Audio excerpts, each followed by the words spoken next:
Good morning, good afternoon, or good evening. No matter where you're watching us from around the globe, I say thank you for allowing us into your homes, most importantly, into your hearts. If you're watching us on the DBNA television network, and now we added two more networks, the Rewind Sports 60 and CSTV. A sincere thank you for your support on these outstanding networks. Continue to support the networks, the sponsors, and the other outstanding talent and shows. If you're listening to us in podcast form today, my man Roland Lazenby and I say turn that knob up. Let us put that flavor in your ear. That's right, ladies and gentlemen. It's time once again to get laced up for another edition of the Coach Scott Field Show. And let me remind you, subscribe to our YouTube channel, like and follow the Coach Scott Field Show page on Facebook, and don't forget to comment, share the comment, hit those emoji reactions, because I guess those algorithms love that kind of stuff. And Roland, I don't even know what algorithms means, but I got to throw that out there. Oh, goodness. I know. You know, algorithms are things that rule our lives, and they're sort of like, the ancient people used to look up to the moon and figure there was some force controlling their lives. Well, for now, for us, it's been replaced by the algorithms. That's exactly right. So send in your comments and let's have a lot of fun. You know what? There's so much that I can say about my guest here today. I mean, he's an award-winning author. I mean, he writes about some of the most iconic sports figures, has won tons of awards and achievements. I mean, I don't know where to start, Roland, other than it's just an honor to have you on the show to talk about some of these works of art of yours. Well, it's an honor to be on the show, Scott. I appreciate that.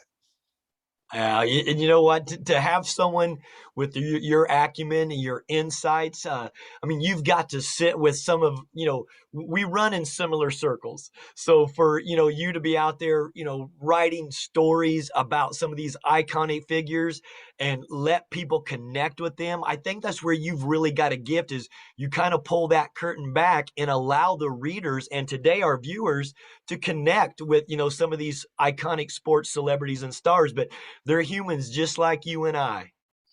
And I early on, I was sort of, and I sort of had this value that I really couldn't do a whole lot of the work I wanted to do if I was in golly gee whiz phase. And so I love basketball. I've been a basketball fan, but it comes at so many of these figures, whether it's top coaches or players, but it comes at so many of them in waves. And so they really just aren't eager for that. They really like to just relax and be people. And so that's sort of always worked. Wow. And I think about, I mean, you've got to sit and pick the brain and get to know and be in close quarters with, arguably the GOAT of the sport, Michael Jordan in your book, The Life. Take us through that process and what was it like, you know, sitting there and getting information? Because I'm sure some of it you're not going to disclose everything, but yet you want the readers to be able to connect with who these guys are. Well, I really think, um, I also taught college journalism for 20 years. And Right. I always explain to my students, you're really about the business, first, of becoming an expert. And second, that entails trying to get information, a constant push for better and better quality information, things that people don't know. And sometimes that's a process of finding secrets. Other times it's just a process of breaking down the human process of everyday things and putting people in the middle of that. Another big part of it is relationship building. And I had really in my basketball journey a couple of key relationships. Actually, I've had many, many, many. But I first set out to do a book on Ralph Sampson this is the 40th anniversary of, I, Wow. of my basketball book writing career. And I set out to do a book. I was a newspaper reporter at the time after having been a high school coach and a teacher. I moved into the newspaper work. And, I wanted to do a book on Ralph Sampson because he was changing the culture at the University of Virginia. That's And it right. was a fascinating story. And so the first book I wrote was on Ralph Sampson. And in the process of doing that, I got to know Billy Packer really well. And Billy and I soon were doing books together. We've done 5 total Right. books together. It's been a while, but I can always go back to Billy. He knows everybody. And different people have different views of Billy, but he's just always been a very low key person who taught me many things. Wow. And so Billy also was a key witness to many moments of basketball history. And he's the son of a coach. He, Wake Forest all ACC guard, played in the Final Four. And so Billy has been a special person for me. Another great connection, and again, among many, but when I got to Chicago in about a decade later, and I'd been hired to write about the Bulls, history of the Bulls for the Chicago Tribune's book division, and to write the text on one of their championship books, the '93 victory over Phoenix in the NBA Finals. Against Charles Barkley and that crew. Right. Yeah. And I got to know Tex Winter. Oh, what a peach of a guy. And not just to know him, but to become good friends with him to the point um, I could call him about any time, Oh, and he was my guide to the Bulls. And he was, I went there. No, when I started doing my work, nobody knew that Jerry Krause and Phil Jackson were in an open war behind the scenes. And Tex was stuck in the middle of it. He was friends with Jerry Krause and he'd become very close with Phil Jackson.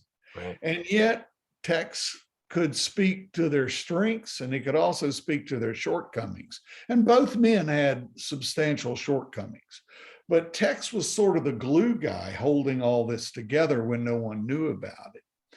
And so I got to watch this whole great conflict build with this great basketball team. But it wasn't just that. Tex was my guide to the triangle. I was coaching a fair amount of youth basketball then, and also AAU ball over during that period. And of course, when Tex moved on to the Lakers, I had already done a bunch of work with the Lakers. So, it was literally just a continuation of that great learning experience with Tex. But I wanted to start running the triangle because I didn't want just a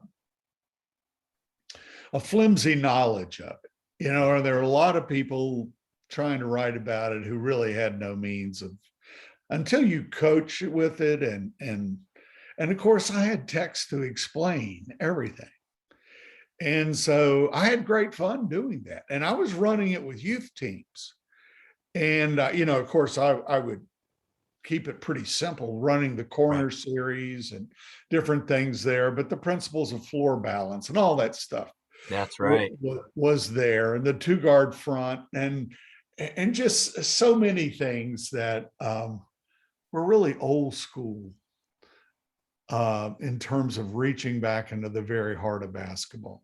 But Tex Winter, it's just hard to really explain what a mentor and friend. Oh, I would go to cover games and I'd have the press meal with him. We'd sit there talking the upcoming game. And I mean, I had press credentials that everybody in America would have gotten into a fist fight to get a hold of. And then I would sit there and talk with Tex, and then right after the game, he'd come out of the locker room. I'd want to talk to him first. And so Tex began to lay out so many of and he just was so honest. Yes. He wasn't trying to, everybody's got an agenda. Yeah. Tex's only agenda was winning the daggone game. That's right. And his offense. As Johnny Bach used to tell me, old Tex believes in that triangle like he believes in the gospel pages. Yes, sir. Yes, sir. And so I had a lot of fun and I had a lot of success using the triangle. There were so many fundamental things about it, not only from skill development and those things, but just from good basketball common sense and fundamentals for coaching and True. So situational true. stuff. And, having young players know where they were going to get their shots on the floor. And of course, it became even more important as you went up the ladder, and much more complicated because Tex liked to show me how they could get into virtually everything, screen and roll, split cuts, whatever you wanted to go to, they could get into it out of the triangle. And so it was fun. But Tex would also explain the human equation to me. And, when you're covering the NBA, I played a year of college football and I'd been a high school wrestling coach. I played 3 years of rugby. So I was familiar with the idea of testosterone. But it is hard to describe the level of testosterone in the NBA. Ooh, yeah, a lot of ego, a lot of testosterone, a lot of competitive spirit and nature. You bet. And so those locker rooms, covering them, I'm not much for tiptoeing around, but even a guy like me, my background, I graduated from Virginia Military Institute. So I'm not a shy soul. But those locker rooms will give you reason for pause. When you go in there, you better have it together.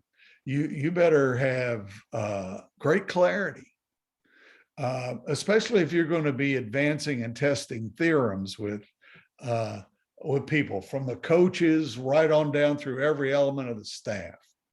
And you have to get to know them all. Right.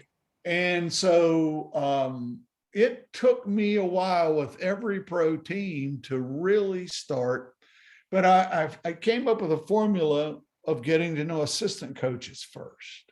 Now the NBA has sort of trimmed that back. It's a lot of teams don't allow you to talk to assistant coaches, but I would talk to assistant coaches and get to know them, not where I was looking to grill them for some big exclusive story or anything, right? But really just to get the lay of the land.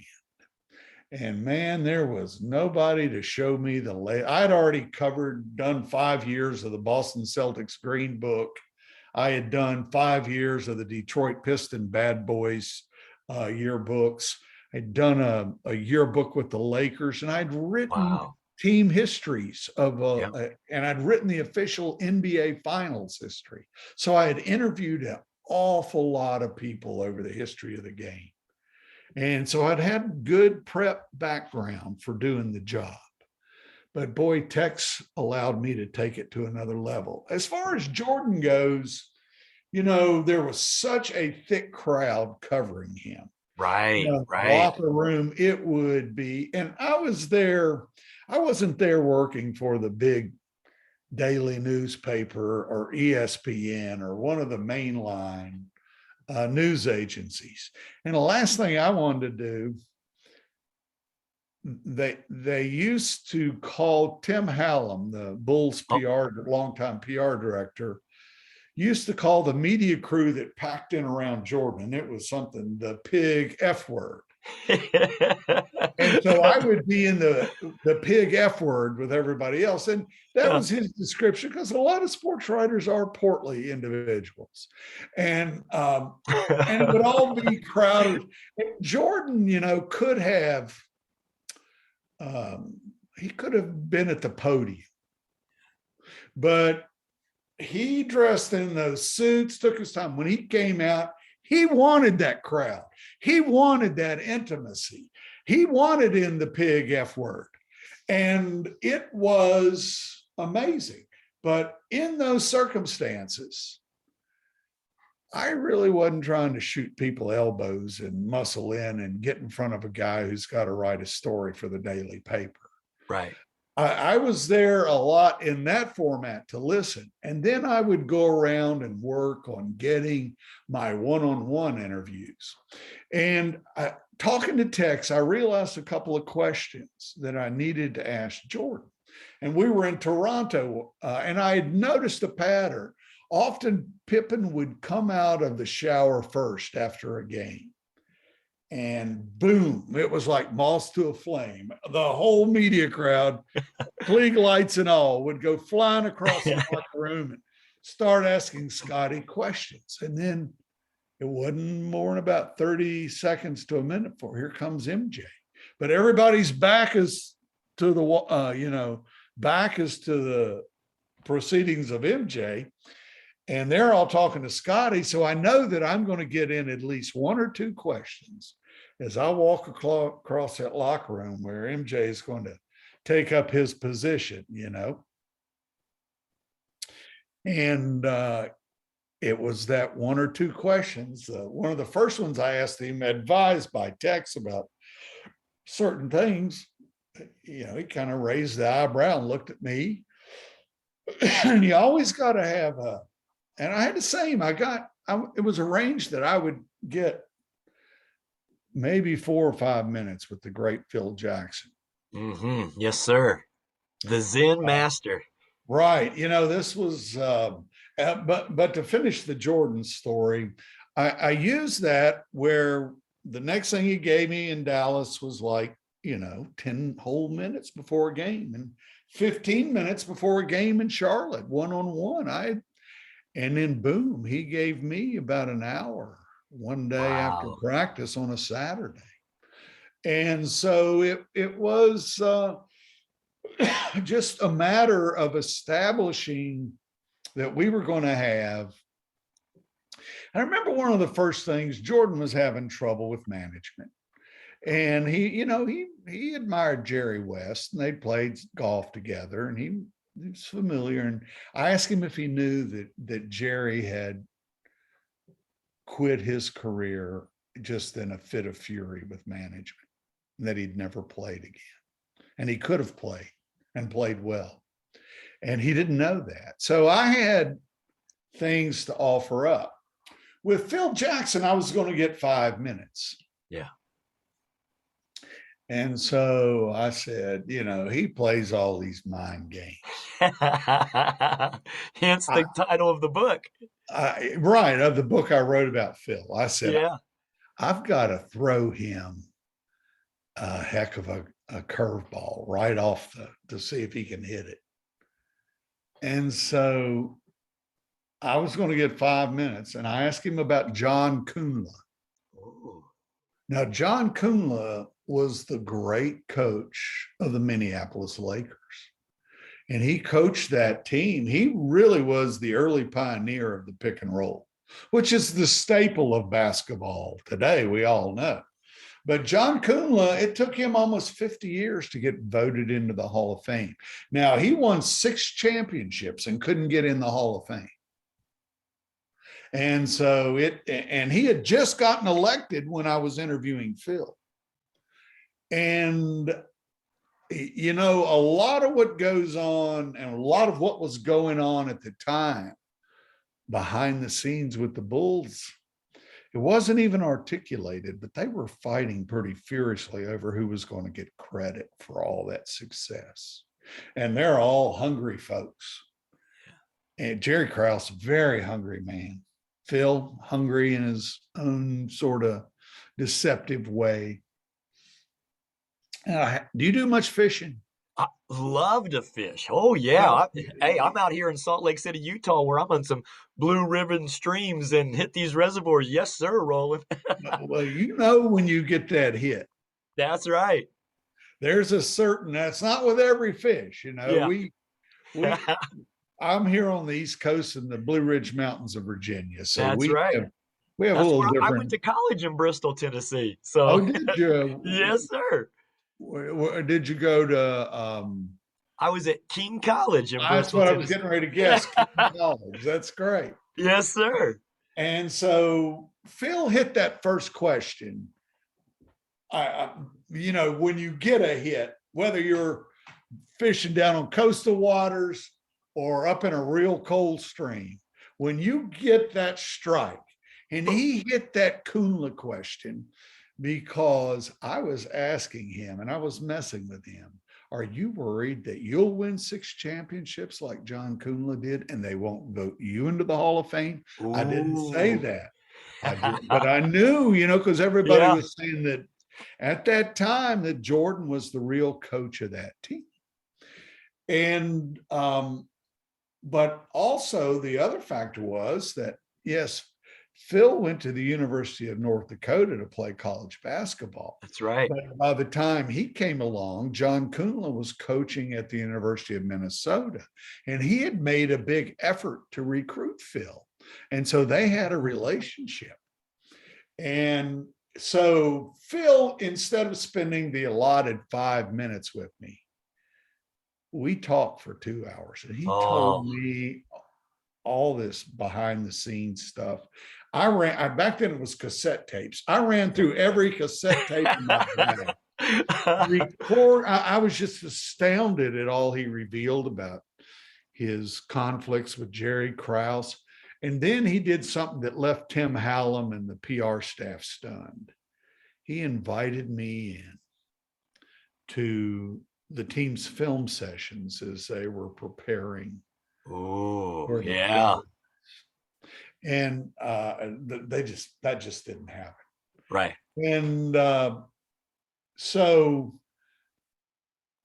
none of that would have been available to me without the great Tex Winter and his tutelage. And that went on, Tex, and I worked hard to get Tex in the Hall of Fame. He'd been put up several times. Yes, sir. Yes, sir. I put him up again, and I even talked to Tommy Heinsohn about it. And Tom, yeah.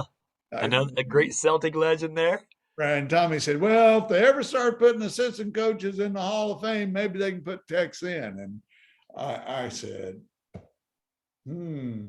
but he And to think now, the Coaches Association actually has a Tex Winter Award that they give out for right, assistant coaches, which I'm sure, I mean, I know you know that, but right, I just right. share that with our viewers. But, Roland, as you and I are talking, Tex was a great dear friend of mine as well.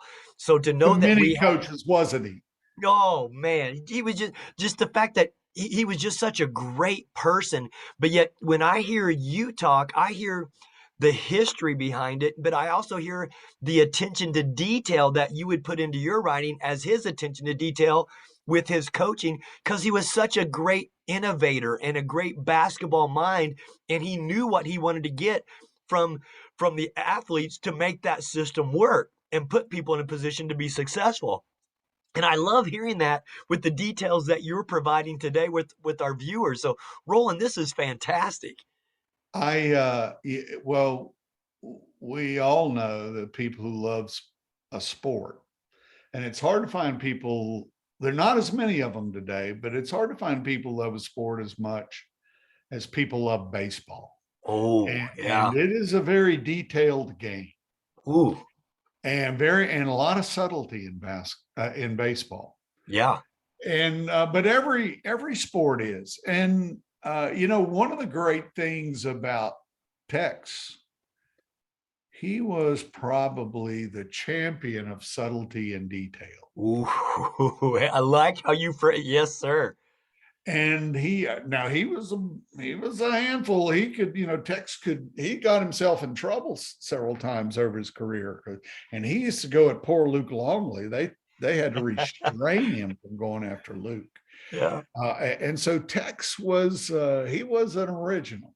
Uh, I love the matter of fact, over here in my bookcase, Roland, I have a few of his, triangle offense books that he Right. actually wrote, and he actually signed one of them, gave one to me, and he's like, Right. "Coach, the game needs more guys like you who are developing players and want to teach and pay attention to detail." So to hear you, share these intimate conversations, man, it's just bringing his legend back to life because not only is he a Hall of Fame coach, but just a Hall of Fame person. And I got a funny story for you with Tex here, Roland.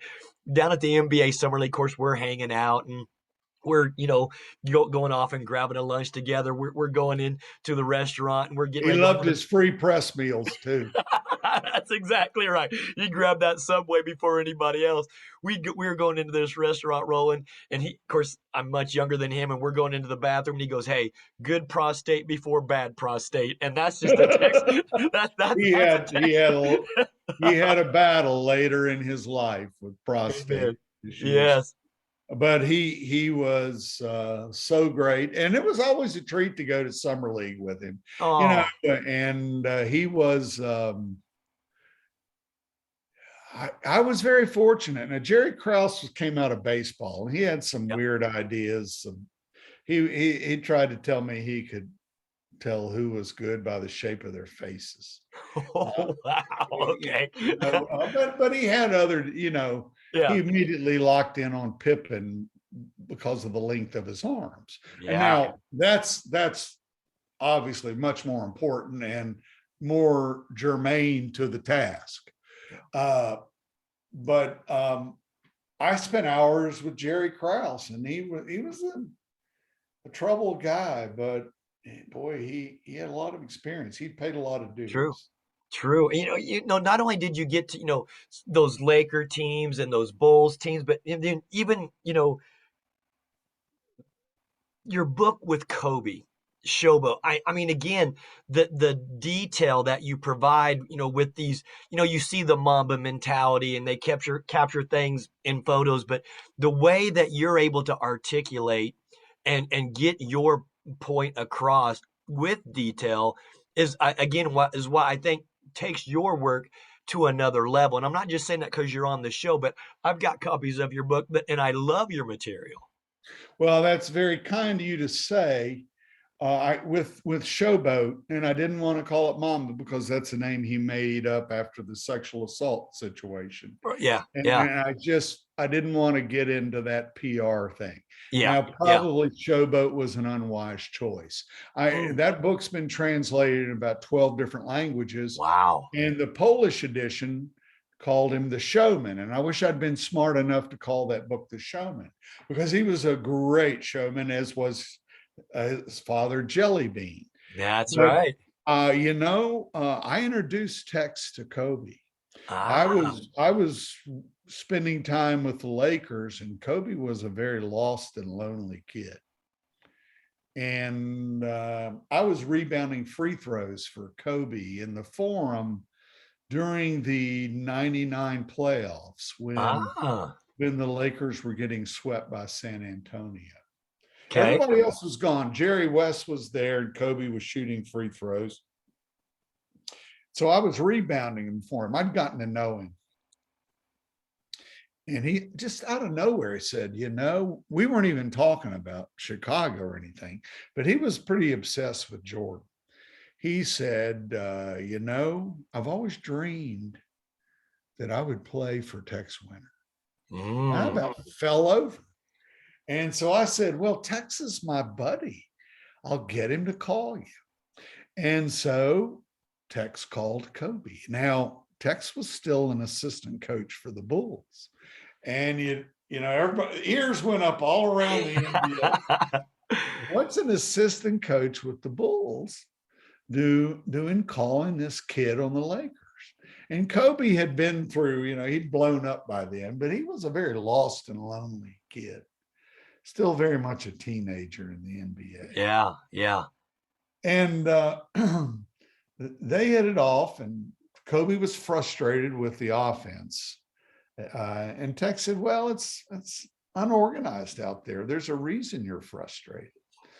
And the other person that I introduced Kobe to was George Mumford. Ah, And George is the mindfulness expert and team psychologist for the Bulls that's right. with Phil and Tex. And I'd gotten to know George during my Bulls years, and just George is one of number three in that list of people like Billy Packer Yeah. and Tex is George Mumford. And Such great personalities. yes, and great educators, all of them in their Oh, own. And so I got the Lakers were playing in Houston earlier that 99 season. And I got George to fly down there, and Kobe was warming up courtside. And I called him over and introduced him to George. Kobe looked at him and said, "Let me get this right. Phil Jackson used to take valuable practice time and have the players sit on the floor and meditate with you." And George said, "That's correct." And they became so close. Later, after George had left the Lakers, because George went on to fill the role with the Lakers that he did with the Bulls. And George was the thing that Shaq and Kobe could agree on.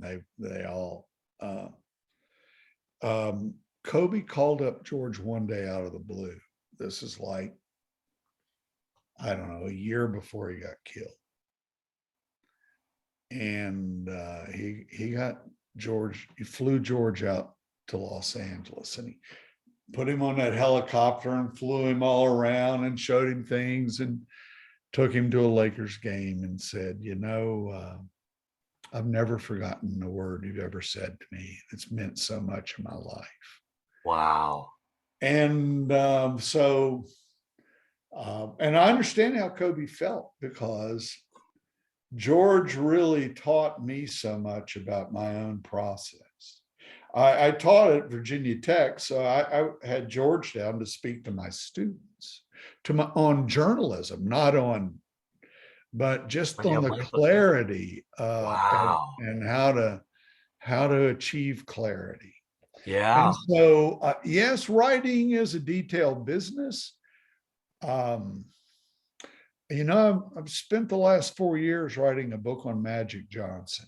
Ooh. And I have a younger editor. He's coming along. I, I'm not still quite sure why he bid on my book, but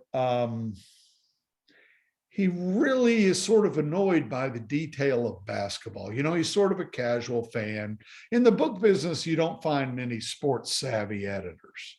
Okay. Sports is it's a more important category than it used to be, and so you'll get some, but it's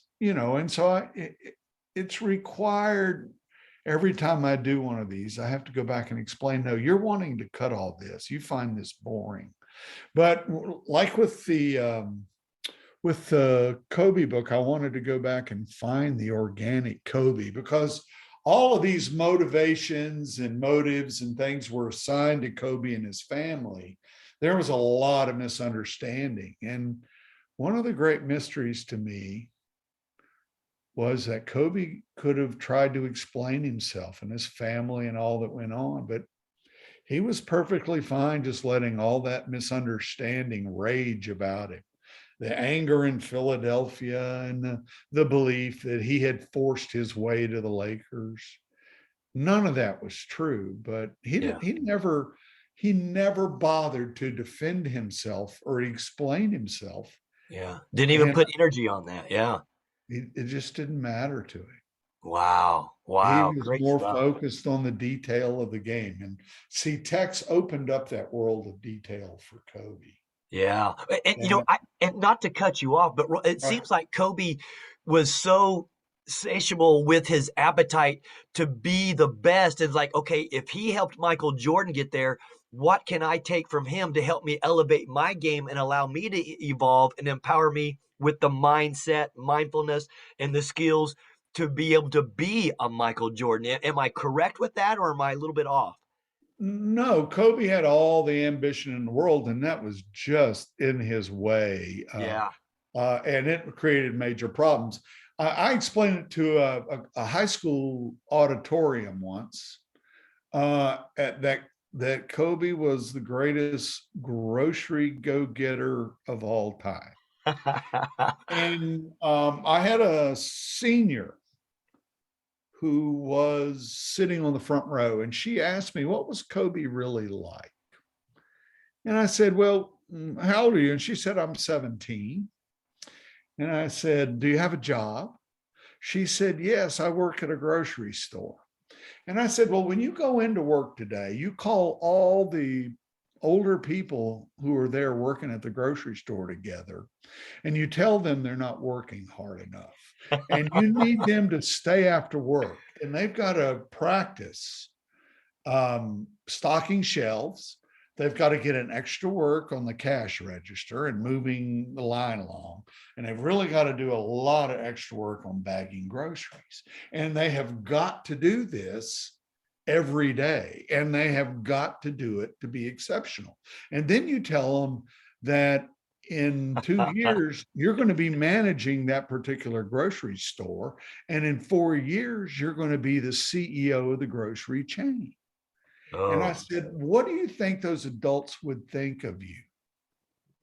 And she thought a minute. She said, they'd think I was crazy. And I said, that's Kobe Bryant. He went to the Lakers as a teenager, and he put huge pressure on everybody. And he did not know any other way. He had put that pressure on his high school teammates. As you know from my book, he was having them get up at 4 and 5 a.m. in the season to go out for extra practice. that's right. That's right. Yeah. Yeah. And Oh, I love that. And what a great way to describe who he really was, because I remember him here in Salt Lake City at the Zion basketball facility for 45 minutes, dripping sweat, just working on a triple threat rip through and attacking, the pick and roll to get the big man to commit so we could have a better angle for the pocket pass for Pau Gasol. And he had to be perfect. And his attention to detail, where his feet were at, where his shoulders were at, where the ball was when he would swing through, and then putting it out in front of him and attacking the big to get the big to engage. But again, those little things of detail, I'm talking, Roland, you know this because you've been around him, but just dripping with sweat to be perfect and go over it time and time again with that repetition to get that muscle memory, because he wanted to set up his teammate to get better shots on pick and roll and pick and pop to make Pau Gasol a better player. That's detail. when I was rebounding free throws for him that day in the Great Western Forum, he was practicing missing free throws and getting the exact ball to come off the front of the rim Wow. so that he could make the play. This was just for late game situations. And he Wow. spent an hour on it. Yep. And so I explained to that class, and it's a line I've used often, if we were all Kobe Bryant. And Derek Fisher told me at the time, when I was looking at all this conflict on the Lakers, and you could just sort of peek through the cracks in the door and see all the conflict just boiling with this team, and they were underperforming like crazy, and you knew there was some kind of nuclear reactor inside the team unit. And so I was trying to get a handle on that, but then I came to a realization. Derek said we all should have been like Kobe. And I came to a Mm. realization, if we were all like Kobe, we'd be building condos on the moon right now. Ooh, I like it. And that is how supercharged was Kobe's mission. Yeah. And that's why they love him. And he's not always a nice person. He's not Jesus. He was a tough guy. He could be rude and unfriendly and cold to teammates. Yeah, well, but he's basically challenging the players to be better and getting them out of their comfort zone and holding them accountable at a level that most people don't envision. And I think that's where that Kobe Michael Jordan, that's why they're that one elite 1%, because of their work ethic and their mindsets to, lead their teams to be the best that they could be. And wow, love hearing that stuff, because again, it's recharging, what I know of him, because I got to be with Steph Curry when Steph Curry was just a rookie, and I would see those same attentions to detail. But Roland, love these stories. And Now, MJ wasn't loved either. And I no, got to tell you no, one quick thing. I spent the Last Dance season, of course, I was there with him. And I yeah, did a book on all the breakup, guided by Tex Winter. I did a book called Blood on the Horns that that's became a right. USA Today #1 bestseller. Yes. And Jeff Van Gundy was coaching the Knicks then, and he bought copies for all his players. And he wanted to show them, because really the book, to paraphrase, it was really about the a-hole that Jordan was Yeah. of a competitor. Yeah. Yeah. And Van Gundy's point to them all was MJ was not afraid to piss off his teammates. Yeah. He Yeah. was not afraid in the least, and to hold them accountable. And he put the most pressure on himself. And so that can be insufferable on any level. You can watch a middle school soccer team where you got one kid who thinks he's God's gift to the game. And he is, I mean, it's not, it sounds nice. It's like Phil Jackson told me, there's nothing like walking in that building with Michael Jordan on your roster, opposing team. But the days between games, he was awful tough to live with. But yeah, I think Phil, because of his ways and knowing what buttons to push, it's like a coach-led team can get you so far, but a player-led team with a Michael or a Kobe who's going to push those buttons, player-led teams are going to have more sustainability, because those guys aren't going to change. That's who they are, and that's how they're wired. Do you agree? Yeah, Phil never tried too hard. Yeah, yeah, He was a hierarchy guy. yeah. And by that, his whole effort was to build that relationship with Michael. And Phil really was learning the triangle as he went along. Yeah, And he was yeah. not a fantastic X's and O's coach. Right. He was a guy who didn't say a lot. It's not like he got up and jumped in and offered up a bunch of stump speeches here and there. Right. He was not a big rah-rah guy. He was Yep. laid back and cool, but he really worked. And this is according to Tex. And Tex's great admiration for Phil Yeah. was the very subtle, we'll go back to fishing here a minute. Phil dealt with Michael like he was bass fishing with a plastic worm. Oh, I like it. Yeah. It was not, he was not trying to hook him and jerk him out of the water all at once. That's right. You got to let that fish take his time with that. And Phil was, and once he had Jordan wasn't going to Jordan, that whole franchise was frightened of Jordan. Yeah. And Krause was pissing Jordan off constantly out of ignorance. Yeah. Just a total misread of what he was doing with Jordan. And Krause was a smart man, but not cagey. He was just a bully, but a smart guy, a very needy guy as well. But it wasn't what Phil said. He really didn't say a whole lot of the time. He was just cool. He presented concepts to them. He messed with their minds a little bit. Yeah, get the visualization going. And that reminded Jordan, of Dean Smith. Doug Collins had been his coach, and Doug was a raving, screaming mess on the sideline. And Jordan liked him well enough, but he wanted somebody over there that was cool, calm, and collected. Yeah. Yeah. And you think of how Shaq would describe Phil. You just like, your general stays calm, then your troops are going to stay calm. And that's where Phil was very, very good at always staying calm and being like, okay, I'm going to show you what we need to do. But he was also smart enough, you know what? I'm not going to, try to micromanage. I want you guys to be able to figure it out, Well, and that is the thing. The triangle, as you know, is a read offense. That's right. They're That's not right. doing play calls very often from the sidelines, Yeah. and That they point guard's going they're to hit the wing. He's going to hit that shorter cut right, than that little pinch post or fill the corner and go, or and I ran it with 12-year-old girls, and we wow. came home with a trophy from AAU Division One Nationals with Yeah. an organization. That was the only year I coached AAU from an Wow. organization that had never been to Division One Nationals, and Wow. I had a tremendous talent, Yeah. but I had tremendous post players, and all we did is just feed them all day long. There you And go. particularly one tremendous post player with a great drop step. But the point in all of it came to be that Phil gave the game back to the players. Now they had to absorb the triangle. Yep. The Yep. tragedy in all this is, Tim Cone, the great triangle coach from the Philippines, who's won like 25 championships with it, he had to give it up. Yeah. With the rules changes, the timeline changes.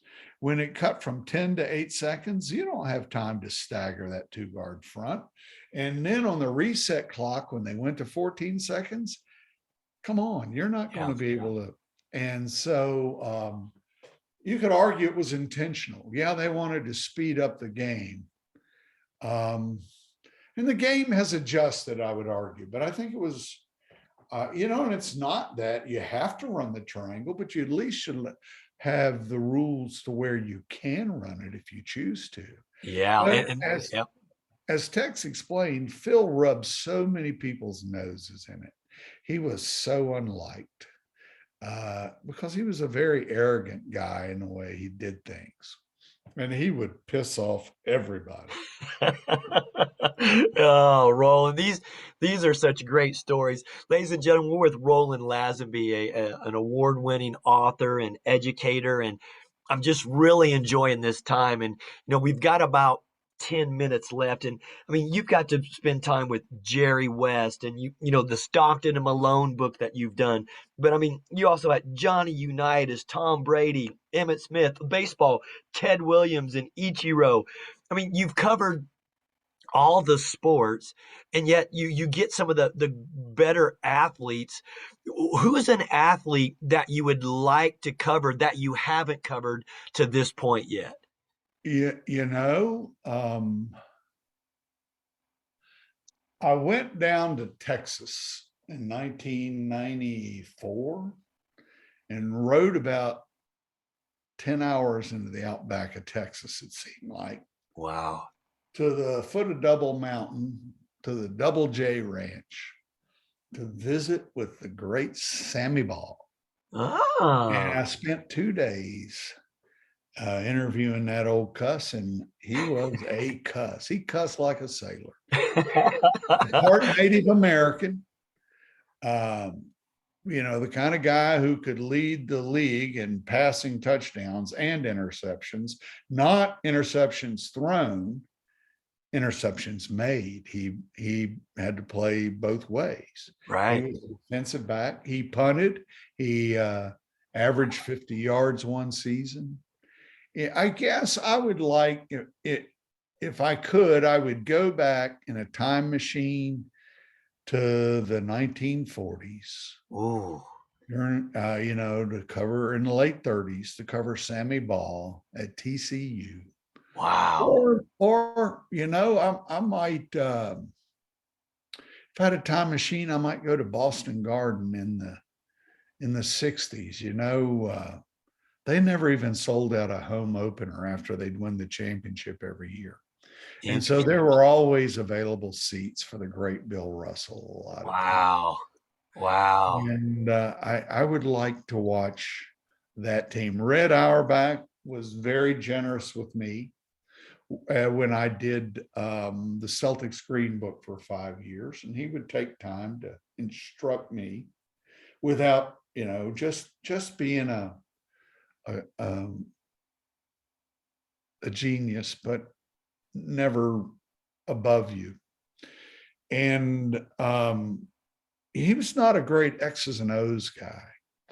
And a lot of this is the human equation. Mm, A lot of it is more about relationships. You have to have some X's and O's, yeah. but it's really about reading people and really watching them closely. It is the detail of who they are and how they do what they do. Yes, You have sir. to learn from them. You know, everybody tried to tell Bill Russell not to jump when he went after block shots. You know, I love the game because it has taught us we sorely need to learn many lessons about race, Oh, amen. country, and basketball was the sport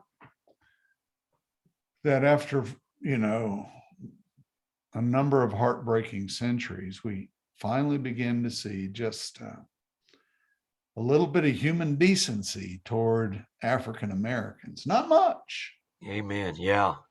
And so basketball has a special place in my heart because it plays a role Yeah. in African Americans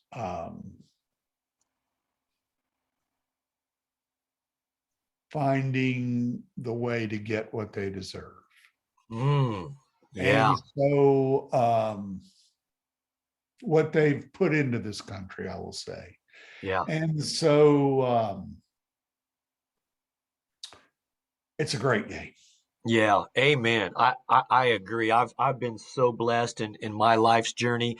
I grew up in the state of Indiana, so having a Bobby Knight team there Wow. and having Larry Bird, from French Lick, and then that whole story where he was at Indiana and then leaves, and then of course you Yeah. get to spend time with him as well. Right. I'm a historian myself, so I want to Right. know why it is the way it is and how did we get there. And so for me, it's just fascinating, and I think that's why I really enjoy your work and how you Thank you, go Scott. about your work, Roland. Thank you. I would really love and hopefully here in the next couple of weeks, I'd like to have you come back and share some more insights because to me, this is just, I'm like a kid in a candy store right now because it's just like Roland, you're hitting on so many things that are so essential and the life lessons that we can learn from these individuals and you're able to articulate and put it into poetry which is so beautiful. And I encourage our viewers to go out and go to Barnes and Noble, go to Amazon, look at your work and add them to your library because like I'm saying, I've got a handful of them over here. And it's just an honor to have you come on and share this wisdom and insight with them because again, your Those are attention to nice detail. things for you to say, but No, I'm being honest. as we both know, it's really just a conversation. And being in a space where you can have the kind of conversation we've just had, Oh, that doesn't just happen. You yeah. have to, you have to have a lifetime of experience and really understand the game on a certain level, on a very high level as you do to where and we're just talking about the simplicity of it.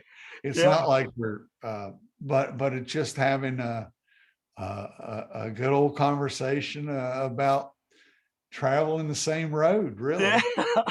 Oh, Roland, it's just been so fun, and I'm not saying these things because you're on the show right now, because I would say it to anybody if I'm having a conversation and they're Oh, like, well, hey, what I'm just saying, I'm just responding to you with yeah, total frankness. It's not really about for some reason, you work, and I noticed you got a whole handle on all this media. I don't. I happen to have been married for 47 years to a lovely lady that is able to guide my stupid behind through all this stuff. uh, hey, But I will say that I don't know how we end up as vessels to bring messages along to people, but I'm sure glad it happened. oh, you know what? Amen to that. I'm a former coach that just really enjoys allowing people to come on and share stories. But I'm gonna tell you what, this one here has been meaningful. It's been empowering, and I can't thank you enough. And seriously, and I'm not just saying this because I know there's a lot of superficial talk out there. Roland, I'd love to have you come back and share some more of your insights in the near future, because this is just a conversation that I really hope to continue, my friend. Well, the same, Scott. It's not a complicated thing. I'm not a Yeah. complicated guy to get in touch with. I don't really, I sort of spent my life below radar, so we're sort of comfortable doing that, and that's the wonderful thing about Skype. Oh, And there you go. Yeah, right, right. you can have conversations without putting on the powder and wearing a wig and all Oh, that I stuff. love it. So it's fine. Thank Well, you. let's do it again real soon, because again, there's Sure. so many other men that you've been able to touch base with and learn from and grow from. So Oh, let's have you yes. come back in the near future, and let's continue this conversation. Ladies and gentlemen, I'm beyond humbled to have Roland Lazenby share this Please. time with us, and we're gonna come back and do it again. Thank you, Scott. It's been a lot of fun. Oh, yes, it has. Ladies and gentlemen, this has been another edition of the Coach Scott Field Show. Share this content because it has been wonderful. And let's continue the conversation. And yes, we're going to get Roland Lasby back on. And I promise you, you viewers, we're going to, I'm going to work with his schedule to get him back on here maybe in the next couple of weeks, because there's so many more levels I want to go with. So God bless you, Roland. Let's get together and let's go do some fishing too, buddy. I'll tell you, I'm ready to make a run at it. I've spent 4 years on this book, so I'm in need of a little fresh air. There, let's do it, Roland. Hey, I've got the place for you. You got a place to stay. My wife's a great cook. We'll go out and hit some streams, and let's just continue to share stories, my friend. Thank you, Scott. God bless you. See you.